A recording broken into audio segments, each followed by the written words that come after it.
दोस्तों एक बार फिर से हम आपके लिए IBPS clerk form fill up 2026 apply online process की अपडेट लेके आ चुके हैं। किस तरह से आप आईबीपीएस बैंक क्लर्क के 11,403 खाली पदों के लिए अपने फॉर्म अप्लाई कर सकते हो। स्टेप बाय स्टेप कंप्लीट जानकारी आपको इस वीडियो में दी जाएगी। लास्ट डेट ऑनलाइन आवेदन करने की 21 अगस्त 2026 है, तो आप जल्द से जल्द अपना फॉर्म अप्लाई कर लें। फॉर्म अप्लाई करते समय अगर आपके सामने कोई भी टेक्निकल प्रॉब्लम आ रही है तो उसका हल भी आपको इस वीडियो में मिल जाएगा। ऑनलाइन आवेदन करते समय आपको कोई भी ऐसी गलती या फिर मिस्टेक नहीं करनी होगी जिसको करने से आपका एप्लीकेशन फॉर्म भी रिजेक्ट हो सकता है। किन किन कारणों से आपका फॉर्म रिजेक्ट हो सकता है, कैसे आप अपना फॉर्म रिजेक्ट होने से बचा सकते हो। फॉर्म अप्लाई करते समय आपको कुछ जनरल गाइडलाइंस को भी ध्यान में रखना होगा, तभी आपका एप्लीकेशन फॉर्म सक्सेसफुली सबमिट हो पाएगा। अप्लाई करते समय आप अपना रजिस्ट्रेशन कैसे करोगे, कैसे आपको बेसिक इन्फॉर्मेशन फिल करनी होगी, वेरिफिकेशन आपको कैसे करना होगा, फोटोग्राफ सिग्नेचर कैसे और कितने केबी में आप अपलोड करोगे, कैसे आपको अपना लाइव फोटो कैप्चर करना होगा, क्वालिफिकेशन डिटेल या फिर अदर डिटेल आप कैसे फिल करोगे, कैसे आपको अपना प्रीव्यू चेकआउट कर लेना होगा, डॉक्यूमेंट्स आपको कैसे और कितने केबी में अपलोड करने होंगे, फीस पेमेंट करते हुए रजिस्ट्रेशन से लेकर प्रिंट तक आप कैसे अपना फॉर्म अप्लाई करोगे। पूरी जानकारी के लिए आपको ये वीडियो शुरू से लेके एंड तक बिना स्किप किए हुए देखनी होगी। इस वीडियो को पूरा देखने पर ही आपके सभी सवाल और डाउट क्लियर होंगे। तो चलिए दोस्तों, बिना कोई वक्त गंवाए शुरू करते हैं आईबीपीएस क्लर्क 16 फॉर्म फिलअप की पूरी जानकारी। फॉर्म भरने से पहले आपको सबसे पहले हमारी वेबसाइट आईएनडी सरकारी नौकरी के इस पेज पर विजिट करना होगा, जिसका लिंक आपको नीचे description plus first comment box में मिल जाएगा। और हमारे इस पेज पर विजिट करके आप यहां से आईबीपीएस क्लर्क का फॉर्म अप्लाई कर सकते हो। Institute of banking personal selection banking कार्मिक चयन संस्थान की ओर से क्लर्क का नोटिफिकेशन रिलीज कर दिया गया था, जिसके लिए 11,403 वैकेंसीज निकली हुई है। लास्ट डेट ऑनलाइन आवेदन करने की 21 अगस्त 2026 है। 24,050 से 64,480 सैलरी है। ग्रेजुएट डिग्री से आप अप्लाई कर सकते हो। 20 से 28 वर्ष आयु सीमा है। जनरल ओबीसी डब्ल्यूएस के लिए 850 रुपये फीस है। एससी एसटी पीडब्ल्यूडी ईएसएम डीईएसएम कैंडिडेट के लिए 175 रुपये फीस है, जो कि आप ऑनलाइन मोड से पेमेंट कर सकते हो। प्री मेन एग्जाम के आधार पे आपका सिलेक्शन होगा। ऑनलाइन आप ऑल इंडिया से अप्लाई कर सकते हो। IBPS.in पोर्टल से ये इसकी ऑफिशियल वेबसाइट है। इंपोर्टेंट लिंक सेक्शन के अंतर्गत ऑफिशियल नोटिफिकेशन पीडीएफ लिंक पर क्लिक करके आप इसकी ये पीडीएफ डाउनलोड कर सकते हो। इसमें आपको सबसे पहले यहाँ पर इंपोर्टेंट डेट्स देखने को मिल जाएगी। आवेदन की डेट, एग्जामिनेशन की डेट, रिजल्ट की डेट, कंप्लीट डेट की ये पूरी गाइडलाइंस आपको दी गई है। साथ ही साथ यहाँ पर आपको कुछ इंट्रोडक्शन दिए गए हैं, वो आप चेकआउट कर ले। पार्टिसिपेटिंग बैंक की लिस्ट आप देख ले। यहाँ पर सैलरी की जानकारी आप चेकआउट कर ले। यहाँ पर नेशनलिटी या सिटीजनशिप के बारे में आपको डिटेल दे दी गई है। एज लिमिट, एज रिलैक्सेशन की इंफॉर्मेशन आप कैटेगरी वाइज यहाँ से चेकआउट कर सकते हो। साथ ही साथ यहाँ पर आपको इसमें बाकी की डिटेल भी प्रोवाइड करा दी गई है, जैसे कि यहाँ पर आपका एग्जामिनेशन पैटर्न क्या रहेगा। प्री एग्जाम के लिए आपको यहाँ पर कंप्लीट पैटर्न दिया गया है, ऑब्जेक्टिव टेस्ट, और यहाँ पर मेन एग्जामिनेशन के लिए ऑब्जेक्टिव टेस्ट के लिए आपको कंप्लीट पैटर्न सब्जेक्ट वाइज दिया गया है। यहाँ से आप जानकारी चेकआउट कर सकते हो एग्जामिनेशन पैटर्न की। साथ ही साथ यहाँ पर आपको इसमें फॉर्म अप्लाई करने के लिए भी कुछ जनरल गाइडलाइंस दी गई है, जैसे कि डॉक्यूमेंट, सिग्नेचर, फोटोग्राफ अपलोड करने के लिए गाइडलाइंस आपको दी गई है। Left thumb impression, hand written declaration के लिए आपको साइज दिए गए हैं, किस साइज में आपको कितने केबी में अपलोड करने होंगे। सभी जनरल गाइडलाइंस आपको यहाँ पर प्रोवाइड करा दी गई है। साथ ही साथ यहाँ पर आपको bank wise vacancies, state wise vacancies, category wise vacancies की कंप्लीट डिटेल प्रोवाइड करा दी गई है। आप यहाँ से वैकेंसीज की जानकारी चेकआउट कर सकते हो। यहाँ पर आपको एग्जामिनेशन सेंटर की भी लिस्ट दे दी गई। प्री एग्जाम, मेन एग्जाम के लिए कंप्लीट सेंटर की लिस्ट आप चेकआउट कर ले। सभी जनरल गाइडलाइंस आपको यहाँ पर देखने को मिल जाएगी। तो फॉर्म अप्लाई करने से पहले आपको नोटिफिकेशन की पीडीएफ पूरा पढ़ना अनिवार्य है। इसको पूरा पढ़ने से ही आपके सभी सवाल और डाउट क्लियर होंगे। पीडीएफ रीड आउट करने के बाद में आपको अप्लाई ऑनलाइन के इस लिंक पर क्लिक करना होगा, तो आपके सामने ऑनलाइन आवेदन करने का ये ऑफिशियल पोर्टल ओपन हो जाएगा। गाइस, यहाँ पर अगर आपने पहले से रजिस्ट्रेशन कर रखा है तो आपको यहाँ पर login for already registered candidate की टैब दी गई है। आपको इस पर क्लिक करना है। आपके सामने लॉगिन का पॉपअप शो होगा। यहाँ पर आपको अपना रजिस्ट्रेशन नंबर एंटर करना है, अपना पासवर्ड आपको एंटर करना है, ये कैप्चा कोड आपको यहाँ पर एंटर करना है, और उसके बाद आपको सबमिट के इस ऑप्शन पर क्लिक करते हुए लॉगिन करके अपना फॉर्म अप्लाई कर लेना है। और अगर आप इस भर्ती के लिए फर्स्ट टाइम अप्लाई करने जा रहे हो तो सबसे पहले यहाँ पर आपको अपना रजिस्ट्रेशन करना होगा। उसके लिए आपको click here for new registration की टैब दी गई है, आप इस पर क्लिक करें। आपके सामने यहाँ पर रजिस्ट्रेशन का फॉर्म ओपन होगा। इसमें आपको अपनी बेसिक इन्फॉर्मेशन देते हुए रजिस्ट्रेशन करना है। सबसे पहले यहाँ पर आपको अपना फर्स्ट नेम एंटर करना है, उसे एक बार फिर से एंटर करके कंफर्म कर लेना है। उसके बाद आपको अपना मिडिल नेम और लास्ट नेम एंटर करना है, नहीं है तो इन कॉलम्स को आपको खाली छोड़ देना है। गाइस यहाँ पर जिन कॉलम्स के सामने रेड कलर का ये स्टार बना हुआ है वो कॉलम्स आपको हर हाल में फिल करने हैं, और जिनके सामने ये स्टार नहीं है वो ऑप्शनल है, आप उन्हें भरें चाहे खाली छोड़ दें, इससे कोई फर्क नहीं पड़ेगा। फिर गाइस यहाँ पर आपको इस चेकबॉक्स को ओके करना है अगर आपका फर्स्ट नेम और मिडिल नेम सेम है। उसके बाद यहाँ पर आपको आपका कंप्लीट नेम शो हो जाएगा। आपको अपना नाम अपनी 10वीं की मार्कशीट के अकॉर्डिंग यहाँ पर एंटर करना होगा। उसके बाद गाइस आपसे पूछा गया है कि क्या आपने कभी अपना नाम चेंज किया है, अगर किया है तो आप यस करेंगे और फिर यहाँ पर आप अपना चेंज नेम देंगे, नहीं किया है तो आप नो ऑप्शन सेलेक्ट कर लेंगे। उसके बाद यहाँ पर आपको अपना मोबाइल नंबर एंटर करना है, उसे एक बार फिर से एंटर करके कंफर्म कर लेना है। कोई अल्टरनेट मोबाइल नंबर है तो यहाँ पर आप एंटर करें, नहीं है तो इस कॉलम को खाली छोड़ दें। उसके बाद यहाँ पर आपसे पूछा गया है कि आपने जो अपना मोबाइल नंबर प्रोवाइड कराया है वो आपका अपना है या आपके पेरेंट्स या रिलेटिव का है, आप अपने अकॉर्डिंग यहाँ पर ऑप्शन सेलेक्ट करेंगे। उसके बाद यहाँ पर आपको अपनी ईमेल आईडी के शुरू के कैरेक्टर एंटर करने हैं, और फिर यहाँ पर इस कॉलम में से आपको डोमेन सेलेक्ट कर लेना है जिस डोमेन पर आपकी ईमेल आईडी है। फिर यहाँ पर आपको अपनी कंप्लीट ईमेल आईडी टाइप करनी है। उसके बाद आपको ये कैप्चा कोड यहाँ पर एंटर करना है, और फिर गाइस सेव एंड नेक्स्ट के इस ऑप्शन पर क्लिक करना है। नेक्स्ट यहाँ पर आपको अपना मोबाइल नंबर और ईमेल आईडी वेरीफाई करने हैं। अब आपको ये कैप्चा कोड यहाँ पर एंटर करना है। उसके बाद सेंड ओटीपी के इस ऑप्शन पर क्लिक करना है। फिर आपके मोबाइल नंबर पर एक ओटीपी आएगा, वो ओटीपी आपको यहाँ पर एंटर करते हुए अपना मोबाइल नंबर वेरीफाई कर लेना है। फिर आपको दोबारा से ये कैप्चा कोड यहाँ पर एंटर करना होगा और फिर सेंड ओटीपी के इस ऑप्शन पर क्लिक करना होगा। फिर आपकी ईमेल आईडी पर एक ओटीपी आएगा, वो ओटीपी भी आपको यहाँ पर एंटर करते हुए अपनी ईमेल आईडी को भी वेरीफाई कर लेना है। इस तरह से यहाँ पर आपको अपना मोबाइल नंबर और ईमेल आईडी वेरीफाई कर लेने हैं, और फिर गाइस आपको यहाँ पर नेक्स्ट के इस ऑप्शन पर क्लिक करना है। इस तरह से यहाँ पर आपका रजिस्ट्रेशन सक्सेसफुली कंप्लीट हो जाएगा। आपको ऊपर एक रजिस्ट्रेशन नंबर और पासवर्ड प्रोवाइड करा दिया गया है, साथ ही साथ आपका ये रजिस्ट्रेशन नंबर और पासवर्ड आपके रजिस्टर्ड मोबाइल नंबर और ईमेल आईडी पर भी सबमिट कर दिए गए हैं। आपको इन्हें केयरफुली नोट डाउन करके रख लेना है फ्यूचर यूज के लिए। और गाइस यहाँ पर अब आपको अपना पासपोर्ट साइज फोटो अपलोड करना है, लाइव फोटो आपको कैप्चर करना है, और उसके बाद आपको यहाँ पर अपने सिग्नेचर अपलोड करने हैं। इनके लिए आपको गाइडलाइन दी गई है। गाइस आपको यहाँ पर guideline for scanning the photograph and signature के इस लिंक पर क्लिक करना है। उसके बाद आपके सामने ये पीडीएफ ओपन हो जाएगी। यहाँ पर आपको आपके फोटो और सिग्नेचर के लिए गाइडलाइन दी गई है। आप जो अपना पासपोर्ट साइज फोटो अपलोड करेंगे उसकी डायमेंशन 4.5 सेंटीमीटर इंटू 3.5 सेंटीमीटर होनी चाहिए, और यहाँ पर ये 20 KB से 50 KB के बीच में आपकी फाइल होनी चाहिए, जेपीजी या फिर जेपीईजी फॉर्मेट में होनी चाहिए। तो यहाँ पर इस गाइडलाइन के अकॉर्डिंग आपको अपना पासपोर्ट साइज फोटो अपलोड करना है। उसके बाद आपको अपना फोटोग्राफ यहाँ पर कैप्चर करना है, लाइव फोटो आपको अपना कैप्चर करना है। इसके लिए भी आपको गाइडलाइन दी गई है। यहाँ पर फोटो कैप्चर करते समय आपको कुछ चीज़ों का ध्यान रखना होगा।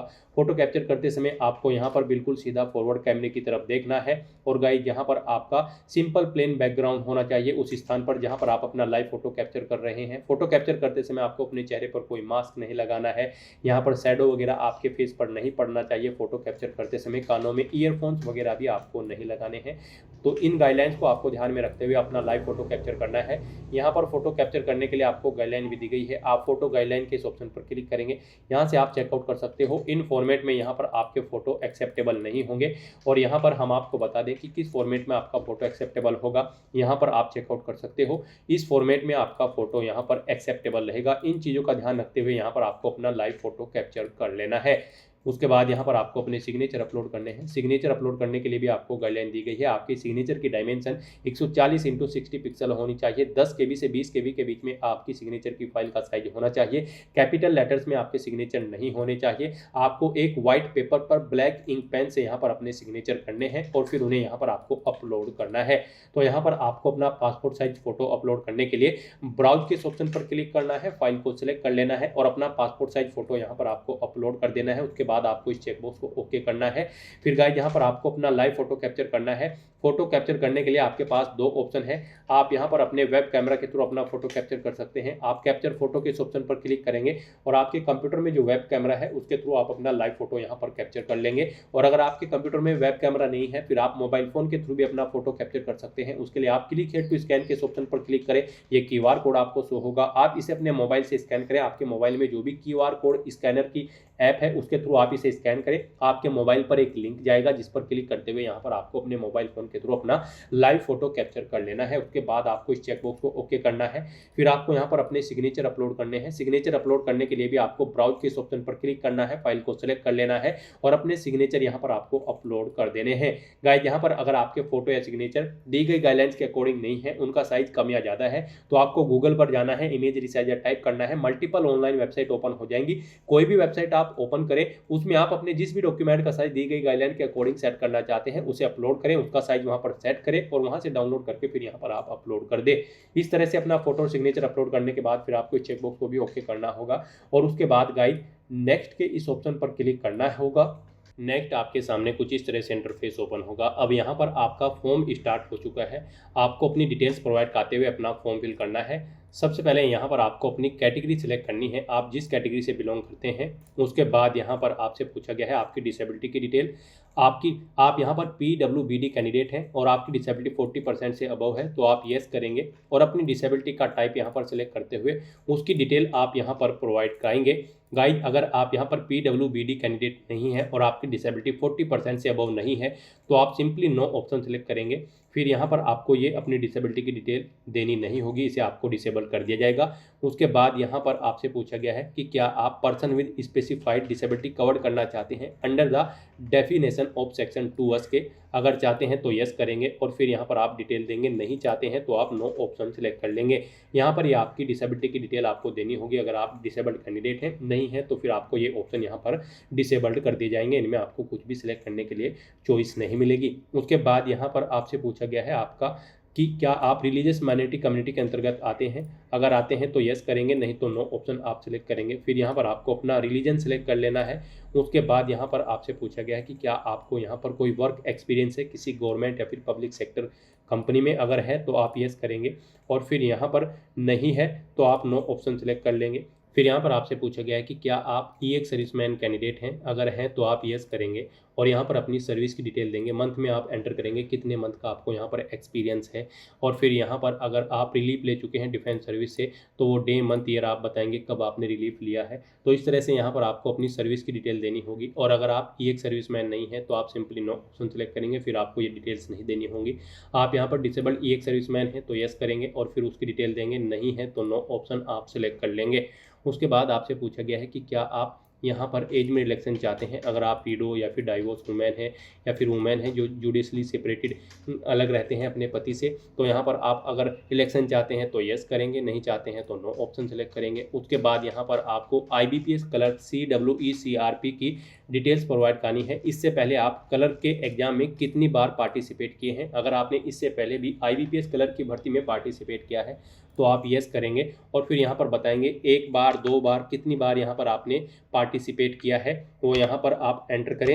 और गाइस यहाँ पर आप बताएं आपने किस एग्जाम में पार्टिसिपेट किया है। IBPS क्लर्क 1 2 3 4 5 6 7 8 9 10 11 12 यहाँ पर आप अपने अकॉर्डिंग ऑप्शन सेलेक्ट करेंगे। एक से ज़्यादा एग्जाम में अगर आपने पार्टिसिपेट किया है तो आप कंट्रोल के साथ यहाँ पर सिलेक्ट कर लेंगे। कंट्रोल प्रेस करते हुए यहाँ पर आप माउस से अपने 2 एग्जाम सेलेक्ट कर लेंगे जिन एग्जाम्स में आपने पार्टिसिपेट किया है, 2 या फिर उससे ज़्यादा जितने भी एग्जाम में आपने पार्टिसिपेट किया है।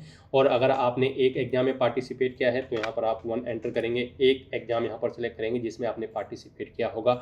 और अगर आप बिल्कुल फर्स्ट टाइम यहाँ पर IBPS क्लर्क की इस भर्ती में पार्टिसिपेट करने जा रहे हैं तो आपको सिंपली यहाँ पर नो ऑप्शन सेलेक्ट करना होगा, फिर ये डिटेल आपको नहीं देनी होगी। उसके बाद यहाँ पर आपको अपनी अप्रेंटिसशिप की डिटेल प्रोवाइड करनी है। यहाँ पर आपसे पूछा गया है कि क्या आप ट्रेन अप्रेंटिसशिप कैंडिडेट हैं। अगर हैं तो आप यस करेंगे। बैंक बताएंगे किस बैंक के अंतर्गत यहाँ पर आपने अपनी अप्रेंटिसशिप कंप्लीट की है, किस डेट से किस डेट तक आपने अप्रेंटिस कंप्लीट की है वो डेट आप सेलेक्ट कर लेंगे। और फिर यहाँ पर आपको अपनी HRMS ID देनी होगी अप्रेंटिसशिप की। और फिर यहाँ पर आपसे पूछा गया कि क्या आपने NATS या फिर NAPS के पोर्टल पर अपना रजिस्ट्रेशन कर रखा है। अगर कर रखा है तो आप यस करेंगे और यहाँ पर आप अपना NATS या फिर NAPS का जो रजिस्ट्रेशन नंबर है वो यहाँ पर आप एंटर करेंगे। नहीं कर रखा है तो आप सिंपली नो ऑप्शन सेलेक्ट कर लेंगे, फिर आपको यहाँ पर ये नंबर देने की जरूरत नहीं पड़ेगी। और गाइस अगर आपने यहाँ पर अप्रेंटिसशिप नहीं कर रखी है तो आप सिंपली यहाँ पर नो ऑप्शन सेलेक्ट करेंगे, फिर आपको ये डिटेल प्रोवाइड नहीं करानी होगी अपनी अप्रेंटिसशिप की। उसके बाद यहाँ पर आपको अपनी नेशनलिटी सेलेक्ट कर लेनी है। फिर यहाँ पर आपको अपने एग्जाम सेंटर की डिटेल प्रोवाइड करनी है। आपको अपने एग्जाम सेंटर यहाँ पर सेलेक्ट करने हैं। यहाँ पर आपको पहले अपना प्री एग्जाम सेंटर सेलेक्ट करना है। उसके लिए आप यहाँ पर पहले स्टेट सेलेक्ट करेंगे। उसके बाद यहाँ पर आपको आपका स्टेट कोड शो कर दिया जाएगा। अब आपसे को यहाँ पर अपनी लैंग्वेज सेलेक्ट कर लेनी है उस स्टेट की। यहाँ पर उस स्टेट की जो लोकल लैंग्वेज होगी वो यहाँ पर आपको देखने को मिलेगी। इनमें आपको लैंग्वेज सेलेक्ट कर लेनी है। फिर आपसे पूछा गया है आपको इस लैंग्वेज को रीड, राइट और स्पीक में प्रोफिशिएंसी है, तो आपको इस चेकबॉक्स को ओके करना है। आपको प्रोफिशिएंसी होनी चाहिए और आपके पास ये लैंग्वेज यहाँ पर 10वीं में एक सब्जेक्ट के तौर पर थी, तो यहाँ पर भी आपको येस ऑप्शन सेलेक्ट करना होगा अगर सब्जेक्ट के तौर पर थी। उसके बाद यहाँ पर आपको कहा गया है आपको यहाँ पर अपनी 10वीं की मार्कशीट शो करनी होगी। जब यहाँ पर आपके डॉक्यूमेंट वेरिफिकेशन होगा तो उसके लिए भी आपको यहाँ पर चेकबॉक्स को ओके कर देना है। और गाइज, अगर आपने जो यहाँ पर स्टेट सेलेक्ट किया है आप उसकी लोकल लैंग्वेज को रीड, राइट, स्पीक करना नहीं जानते हैं, तो फिर यहाँ पर आप इस चेकबॉक्स को ओके करेंगे और फिर यहाँ पर आपको एक लोकल लैंग्वेज प्रोफिशिएंसी टेस्ट देना होगा मेन एग्जाम के बाद, और उसमें आपको क्वालिफाई करना होगा। और फिर यहाँ पर आपको अपनी प्री एग्ज़ाम के लिए एग्ज़ाम सिटी सेलेक्ट कर लेनी है। आप यहाँ पर जिस सिटी में एग्ज़ाम देना चाहते हैं अपना प्री एग्ज़ाम, वो यहाँ पर आप सेलेक्ट करें। अपनी सेकंड सिटी यहाँ पर आप सेलेक्ट करें। उसके बाद गाइड यहाँ पर आपको मेन एग्ज़ाम के लिए अपनी सिटी सेलेक्ट कर लेनी है, एग्ज़ाम सिटी। आप अपनी चॉइस के अकॉर्डिंग 2 प्री एग्ज़ाम सिटी और 2 मेन एग्ज़ाम सिटी यहाँ पर सेलेक्ट कर सकते हैं। उसके बाद यहाँ पर आपसे पूछा गया है आप किस लैंग्वेज में अपना पेपर चाहते हैं, जो आप प्री और मेन एग्ज़ाम में पार्टिसिपेट करेंगे उसमें पेपर में, तो वो पेपर आप किन लैंग्वेजेज में चाहते हैं, इंग्लिश और हिंदी, इंग्लिश और उर्दू। आप अपने अकॉर्डिंग यहाँ पर ऑप्शन सेलेक्ट करें। उसके बाद यहाँ पर आपको अपने आईडी प्रूफ की डिटेल देनी है। यहाँ पर आप एग्जाम टाइम के दौरान कौन सी आईडी अपनी शो करेंगे, उसके लिए आपको चेकबॉक्स को ओके करना है। आईडी सेलेक्ट करनी है, उसका नंबर यहाँ पर आपको एंटर कर देना है और फिर आपको अपनी पर्सनल डिटेल देनी है। यहाँ पर आपको सबसे पहले अपनी डेट ऑफ बर्थ सेलेक्ट करनी है, डे, मंथ और ईयर में। उसके बाद आपको अपना जेंडर सेलेक्ट करना है, आप मेल है, फीमेल है या फिर ट्रांसजेंडर। फिर यहाँ पर आपको अपना मैरिटल स्टेटस बताना है, आप मैरिड हो या फिर अनमैरिड या फिर विडोवर। उसके बाद यहाँ पर आपको अपना आधार नंबर एंटर करना है, अपना पैन कार्ड नंबर आपको एंटर करना है। और यहाँ पर आपसे पूछा गया है कि क्या आप यहाँ पर जुड़वा भाई बहन हैं, अगर हैं तो आप यस करेंगे और यहाँ पर आप बताएंगे आप जुड़वा है, ट्रिपल है या 4 है। आप अपने अकॉर्डिंग ऑप्शन सेलेक्ट करेंगे और फिर यहाँ पर आप बताएंगे क्या वो भी इस एग्जाम में पार्टिसिपेट कर रहे हैं। अगर कर रहे हैं तो आप यस करेंगे, उनका जेंडर सेलेक्ट करेंगे, नाम यहाँ पर देंगे, उनका आईडी प्रूफ यहाँ पर आप देंगे। और अगर आप जुड़वा भाई बहन नहीं है तो आप सिंपली यहाँ पर नो ऑप्शन सेलेक्ट कर लेंगे। फिर यहाँ पर आपको अपने फादर का नाम एंटर करना है, उसे एक बार फिर से एंटर करके कन्फर्म कर लेना है। उसके बाद आपको अपनी मदर का नाम एंटर करना है, उसे भी एक बार फिर से एंटर करके कन्फर्म कर लेना है। और अगर आप मैरिड हो तो यहाँ पर आप अपने हस्बैंड या वाइफ का नाम एंटर करेंगे, उसे एक बार फिर से एंटर करके कन्फर्म कर लेंगे। उसके बाद आपसे पूछा गया है आपके माता पिता का नाम आपके नाम के अकॉर्डिंग सेम है। अगर सेम होगा तो आप इस चेकबॉक्स को ओके करेंगे, नहीं होगा तो आपके सामने ये डिसेबल्ड कर दिया जाएगा। फिर यहाँ पर आपको अपने एड्रेस की डिटेल देनी है। यहाँ पर आपको अपना कोरोस्पोंडेंस एड्रेस एंटर करना है। उसके बाद गाइज आपको यहाँ पर अपना परमानेंट एड्रेस एंटर करना है। यहाँ पर आप अपना परमानेंट एड्रेस एंटर करें और अगर आपका परमानेंट एड्रेस आपके कोरोस्पोंडेंस एड्रेस के अकॉर्डिंग सेम है तो आप यहाँ पर same as address for correspondence में इस चेकबॉक्स को ओके कर देंगे। ऑटोमेटिकली आपका परमानेंट एड्रेस आपके कोरोस्पोंडेंस एड्रेस के अकॉर्डिंग यहाँ पर फिल हो जाएगा। उसके बाद यहाँ पर आपको अपना जीएसटी इनवॉइसिंग एड्रेस सेलेक्ट कर लेना है। यहाँ पर आप इस भर्ती प्रोसेस के दौरान जिस एड्रेस पर कम्युनिकेट करना चाहते हैं वो एड्रेस आप सेलेक्ट करें। फिर यहाँ पर आपको आपकी कैटेगरी के अकॉर्डिंग एप्लीकेशन फीस का अमाउंट देखने को मिल जाएगा। इस तरह से अपनी डिटेल प्रोवाइड करने के बाद गाइड आपको वैलिडेट योर डिटेल के इस ऑप्शन पर क्लिक करते हुए ऊपर दी गई अपनी सभी डिटेल्स को वैलिडेट कर लेना है और उसके बाद आपको सेव एंड नेक्स्ट के इस ऑप्शन पर क्लिक करना है। नेक्स्ट यहाँ पर आपको अपनी क्वालिफिकेशन, एक्सपीरियंस और लैंग्वेजेज की डिटेल प्रोवाइड करनी है। IBPS क्लर्क 16 की इस भर्ती में पार्टिसिपेट करने के लिए आपके पास ग्रेजुएट डिग्री होनी चाहिए किसी भी रिलेवेंट सब्जेक्ट के अंतर्गत किसी वेल रिकॉग्नाइज्ड यूनिवर्सिटी से। तो यहाँ पर अब आपको सबसे पहले अपनी क्वालिफिकेशन की डिटेल देनी है। क्वालिफिकेशन में आपको सबसे पहले अपनी 10वीं क्लास की डिटेल देनी होगी, ये मस्ट है। यहाँ पर आपको सबसे पहले बोर्ड का नाम देना है, जिस बोर्ड से आपने अपनी 10वीं क्लास पास आउट की है, कब पास आउट की है वो डेट आपको सेलेक्ट कर लेनी है, कितने % मार्क्स आपने ऑब्टेन किए हैं वो यहाँ पर आपको एंटर करना है, अपनी परसेंटेज आपको एंटर करनी है। उसके बाद आपको अपनी ग्रेजुएशन की डिटेल यहाँ पर देनी है। ग्रेजुएशन में यहाँ पर आपको बताना है किस यूनिवर्सिटी या फिर बोर्ड या इंस्टीट्यूट से आपने अपनी ग्रेजुएशन पास आउट की है, आप यूनिवर्सिटी का नाम देंगे। उसके बाद यहाँ पर आप बताएंगे कौन सी ग्रेजुएशन की डिग्री आपके पास है, बी है, बीटेक है, बी फार्मा है, बी आर्ट्स है, लॉ है। आप अपने अकॉर्डिंग यहाँ पर ऑप्शन सेलेक्ट करेंगे। उसके बाद यहाँ पर आपको अपने सब्जेक्ट बताना होगा किस में आपका स्पेशलाइजेशन है, यहाँ पर आप सब्जेक्ट सेलेक्ट करेंगे। उसके बाद आपने कब इसे पास आउट किया है, अपनी ग्रेजुएशन को वो डेट आप सेलेक्ट करेंगे, कितने परसेंट मार्क्स आपने ग्रेजुएशन में ऑब्टेन किए हैं वो यहाँ पर आप एंटर कर देंगे। इस तरह से यहाँ पर आपको अपनी ग्रेजुएशन की डिटेल प्रोवाइड करनी है। और गाइड, अगर आपने पोस्ट ग्रेजुएशन या फिर कोई प्रोफेशनल क्वालिफिकेशन या फिर कोई अन्य क्वालिफिकेशन कर रखी है तो उसकी डिटेल भी आप सेम ऐसे ही प्रोवाइड कर सकते हैं। नहीं कर रखी है तो इन सेक्शन को आप खाली छोड़ देंगे। यहाँ पर आपको अपनी 10वीं क्लास और ग्रेजुएशन की डिटेल प्रोवाइड करानी मस्ट है, या आपको डिटेल देनी ही होगी। तो इस तरह से यहाँ पर आपको अपनी क्वालिफिकेशन की डिटेल देनी है। फिर यहाँ पर आपसे पूछा गया है कि क्या आपको यहाँ पर वर्किंग नॉलेज है कंप्यूटर पर, तो यहाँ पर आपको यस ऑप्शन सेलेक्ट करना है। आपको वर्किंग नॉलेज होनी चाहिए कंप्यूटर पर। यहाँ पर आपके पास कंप्यूटर पर सर्टिफिकेट है, डिप्लोमा है, डिग्री है, या फिर आपने स्टडी की है हाई स्कूल, कॉलेज या इंस्टीट्यूट में, आप अपने अकॉर्डिंग ऑप्शन सेलेक्ट करेंगे और उसकी डिटेल यहाँ पर आप देंगे आपके पास किस में डिप्लोमा या डिग्री है। तो यहाँ पर आपको अपने अकॉर्डिंग ऑप्शन सेलेक्ट कर लेना है। उसके बाद अगर आपको एक्सपीरियंस है कोई यहाँ पर, तो आप अपने एक्सपीरियंस की डिटेल यहाँ पर प्रोवाइड कराएंगे। यहाँ पर आपसे पूछा गया है कि क्या आप प्रेजेंट में भी कार्यरत हैं, अगर है तो आप यस करेंगे, नहीं तो नो ऑप्शन सेलेक्ट करेंगे। उसके बाद गाइड यहाँ पर आपको अब बताना होगा अपना नाम, फिर यहाँ पर आपको अपनी डेजिग्नेशन देनी होगी, किस पोस्ट पर आप कार्यरत हैं। फिर यहाँ पर आपको डेट सेलेक्ट करनी होगी, किस डेट से किस डेट तक आपने यहाँ पर कार्य किया है। यहाँ पर आपके इस डेट के अकॉर्डिंग आपकी वर्क एक्सपीरियंस कैलकुलेट करके यहाँ पर आपको शो कर दिया जाएगा। नेचर ऑफ ड्यूटी यहाँ पर आपको अपनी देनी है, जॉब छोड़ चुके हैं तो उसे छोड़ने का कारण आपको यहाँ पर देना होगा। इस तरह से यहाँ पर आपको अपने एक्सपीरियंस की डिटेल देनी है। और गाइड, अगर आपको एक से ज़्यादा जगह वर्किंग एक्सपीरियंस है तो आप ऐड मोर के ऑप्शन पर क्लिक करेंगे। सेम ऐसी ही एक और रो यहाँ पर ऐड हो जाएगी और उसमें आप अपने एक्सपीरियंस की डिटेल प्रोवाइड करेंगे और अपना एक्सपीरियंस यहाँ पर ऐड कर देंगे। इस तरह से आप 1 बाय 1 करके अपने एक्सपीरियंस की डिटेल यहाँ पर ऐड मोर के ऑप्शन पर क्लिक करते हुए ऐड कर सकते हैं। और गाइड, अगर आपको यहाँ पर कोई एक्सपीरियंस नहीं है, जो कि यहाँ पर रिक्वायर्ड नहीं है इस भर्ती में पार्टिसिपेट करने के लिए, आपको कोई एक्सपीरियंस नहीं है तो आप इस सेक्शन को खाली छोड़ देंगे, इसमें आप कुछ भी नहीं करेंगे। फिर यहाँ पर आपसे पूछा गया है कि क्या आप यहाँ पर प्री एग्जाम ट्रेनिंग लेने के इच्छुक हैं, अगर होंगे तो आप यस करेंगे। ये केवल SC ST OBC और रिलीजियस माइनॉरिटी कम्युनिटी कैंडिडेट के लिए है, तो यहाँ पर आप यस करेंगे। और नहीं होंगे तो आप नो ऑप्शन सेलेक्ट कर लेंगे। जनरल कैटेगरी कैंडिडेट के लिए यहाँ पर ये ऑप्शन डिसेबल्ड रहेगा, उनके लिए ये नहीं है। फिर यहाँ पर आपसे पूछा गया है कि क्या आपके खिलाफ कोई केस है यहाँ पर कोर्ट में, अगर है तो आप यस करेंगे, उसकी डिटेल देंगे, नहीं है तो आप नो ऑप्शन सेलेक्ट कर लेंगे।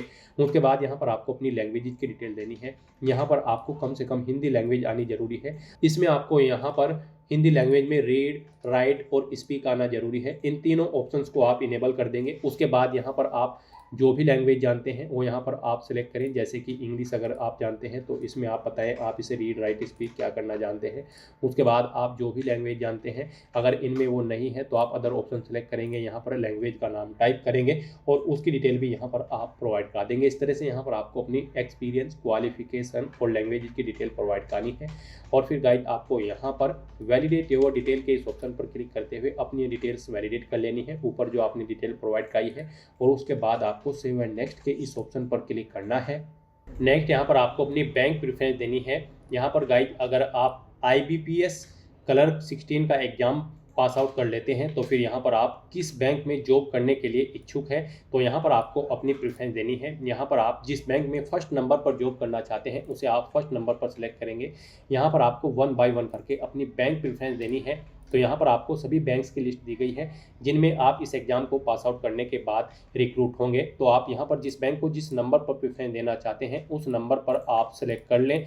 इस तरह से यहाँ पर आपको अपनी बैंक प्रेफरेंस देनी है और लिस्ट यहाँ पर आपको शो कर दी जाएगी। जो आप यहाँ पर सेलेक्ट करेंगे उसके अकॉर्डिंग यहाँ पर आपके बैंक ऐड हो जाएंगे। इस तरह से अपनी बैंक प्रेफरेंस देने के बाद फिर आपको वैलिडेट योर डिटेल के इस ऑप्शन पर क्लिक करते हुए अपनी डिटेल वैलिडेट कर लेनी है और उसके बाद आपको सेव एंड नेक्स्ट के इस ऑप्शन पर क्लिक करना है। नेक्स्ट यहाँ पर आपने अपने फॉर्म में अब तक पीछे जो भी डिटेल प्रोवाइड कराई है उनका प्रीव्यू आपको शो कर दिया गया है।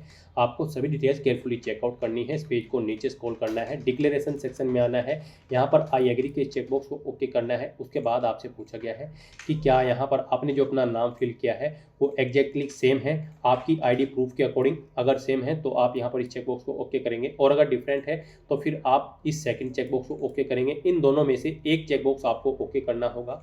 और फिर गाइड, आपको यहाँ पर कंप्लीट रजिस्ट्रेशन के इस ऑप्शन पर क्लिक करना है। नेक्स्ट यहाँ पर आपको अपने डॉक्यूमेंट अपलोड करने हैं। यहाँ पर आपको अपना left thumb impression, hand written declaration document और 10वीं क्लास का आपको अपना सर्टिफिकेट या मार्कशीट यहाँ पर अपलोड करने होंगे। गाइस, जिनके लिए भी आपको गाइडलाइन दी गई है, आपको यहाँ पर गाइडलाइन फॉर डॉक्यूमेंट अपलोड के इस लिंक पर क्लिक करना है। उसके बाद आपके सामने यही PDF ओपन हो जाएगी। यहाँ से आप चेकआउट कर सकते हो। आपका जो लेफ्ट थंब इम्प्रेशन अपलोड होगा वो यहाँ पर JPG या फिर JPEG फॉर्मेट में होना चाहिए। डायमेंशन उसकी 240 × 240 पिक्सल होनी चाहिए। 20 KB से 50 KB के बीच में इस फाइल का साइज होना चाहिए। उसके बाद गाइड यहाँ पर आपको अपना hand written declaration document upload करना है। ये आपको यहाँ पर एक ब्लैक इंक पेन से व्हाइट पेपर पर टाइप करना है। इंग्लिश में आपको टाइप करना है। यहाँ पर JPG या फिर JPEG फॉर्मेट में आपका डॉक्यूमेंट होना चाहिए। डायमेंशन इसकी 800 × 400 पिक्सल होनी चाहिए। यहाँ पर 50 KB से 100 KB के बीच में इस फाइल का साइज होना चाहिए। कैपिटल लेटर्स में आपको यहाँ पर टाइप नहीं करना है अपना हैंड रिटन डिक्लेरेशन डॉक्यूमेंट, आपको स्मॉल लेटर में इसे टाइप करना है।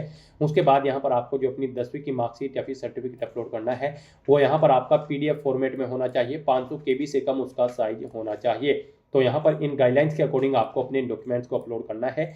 गाइड, यहाँ पर जैसे कि हम आपको ऑलरेडी बता चुके हैं, अगर आपके इन डॉक्यूमेंट का साइज कम या ज़्यादा है, दी गई गाइडलाइन के अकॉर्डिंग नहीं है, तो आपको गूगल पर जाना है। वहाँ पर आपको इमेज रिसाइजर टाइप करना है। मल्टीपल ऑनलाइन वेबसाइट ओपन हो जाएंगी। कोई भी वेबसाइट आप ओपन करें और उसमें आप जिस डॉक्यूमेंट को दी गई गाइडलाइन के अकॉर्डिंग उसका साइज सेट करना चाहते हैं उसे अपलोड करें, वहाँ पर उसका साइज सेट करें और फिर यहाँ पर अपलोड कर दें। यहाँ पर अपने डॉक्यूमेंट्स को अपलोड करने के लिए आपको चूज फाइल के इन ऑप्शन पर क्लिक करना है। फाइल को सिलेक्ट कर लेना है और 1 बाय 1 करके अपने इन तीनों डॉक्यूमेंट्स को यहाँ पर आपको अपलोड कर देना है। उसके बाद आपसे कहा गया है आपने जो अपना left thumb impression, hand written declaration document और 10वीं क्लास का सर्टिफिकेट अपलोड किया है, क्या वो वैलिड है। तो उसके लिए आपको इस चेकबॉक्स को ओके करना है कि ये तीनों डॉक्यूमेंट यहाँ पर मेरे वैलिड हैं। फिर यहाँ पर आपसे पूछा गया है आप अपनी डेट ऑफ बर्थ, नाम, मोबाइल नंबर, जेंडर, आधार नंबर, 10वीं और ग्रेजुएशन की डिटेल आप अपने डिजीलॉकर अकाउंट से फैच करके देना चाहते हैं। अगर चाहते हैं तो आप यस करेंगे और अपनी डिटेल यहाँ पर डिजीलॉकर अकाउंट से आप फैच कर लेंगे डिजीलॉकर अकाउंट में लॉगिन करते हुए। और अगर नहीं चाहते हैं तो आप सिंपली यहाँ पर नो ऑप्शन सेलेक्ट करेंगे। फिर आप ये कैप्चा कोड यहाँ पर एंटर करेंगे और उसके बाद सेव एंड नेक्स्ट के इस ऑप्शन पर क्लिक कर देंगे। फिर आपके सामने फीस पेमेंट का इंटरफेस ओपन होगा।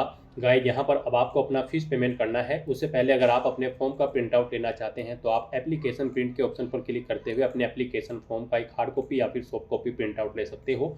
और गाइड, यहाँ पर अब आपको आपकी कैटेगरी के अकॉर्डिंग एप्लीकेशन फीस का अमाउंट शो कर दिया गया है। यहाँ पर रिजर्व कैटेगरी कैंडिडेट के लिए 175 रुपये फीस है और general OBC EWS category candidate के लिए 850 रुपये फीस है। यहाँ पर अब आपको ऑप्शन सेलेक्ट करना है। आप बिल डेस्क के थ्रू अपना फीस पेमेंट करना चाहते हैं या फिर CC एवेन्यू, आप इन दोनों माध्यम में से किसके थ्रू अपना फीस पेमेंट करना चाहते हैं, आप अपने अकॉर्डिंग ऑप्शन सेलेक्ट करें। बिल डेस्क आपके लिए बेस्ट ऑप्शन रहेगा। आप बिल डेस्क का ऑप्शन सेलेक्ट करें। उसके बाद आप ये कैप्चा कोड यहाँ पर एंटर करें और फिर गाइड सबमिट के इस ऑप्शन पर क्लिक करें। फिर आपके सामने फीस पेमेंट का ये इंटरफेस ओपन होगा। अब गाइड, आप यहाँ पर debit card, credit card, net banking या फिर UPI या फिर वॉलेट के माध्यम से अपना फीस पेमेंट कर सकते हो। यहाँ पर आपके लिए सबसे बेस्ट और इजी ऑप्शन UPI का रहेगा। तो आप UPI के इस ऑप्शन पर क्लिक करें। उसके बाद आप यहाँ शो QR के इस ऑप्शन पर क्लिक करें। ये QR कोड आपको शो होगा। आप इसे अपने UPI से स्कैन करें और अपना फीस पेमेंट कर दें। सक्सेसफुली फीस पेमेंट करते हैं यहाँ पर आपके एप्लीकेशन फॉर्म की सभी टास्क कंप्लीट हो जाएगी, आपका फॉर्म सबमिट हो जाएगा। फिर आपको अपने फॉर्म का एक हार्ड कॉपी या फिर सॉफ्ट कॉपी प्रिंट आउट ले लेना है फ्यूचर यूज के लिए, फ्यूचर रेफरेंस के लिए। तो दोस्तों, ऐसे आप IBPS क्लर्क 16 की इस भर्ती के लिए अपने फॉर्म अप्लाई कर सकते हो बिना कोई मिस्टेक किए हुए। आज की इस वीडियो में बस इतना ही। आई होप ये वीडियो आपको पसंद आई होगी। अगर पसंद आई हो तो इसे लाइक और शेयर करें। चैनल पर नए हो तो इसे सब्सक्राइब कर लें। Thanks for watching.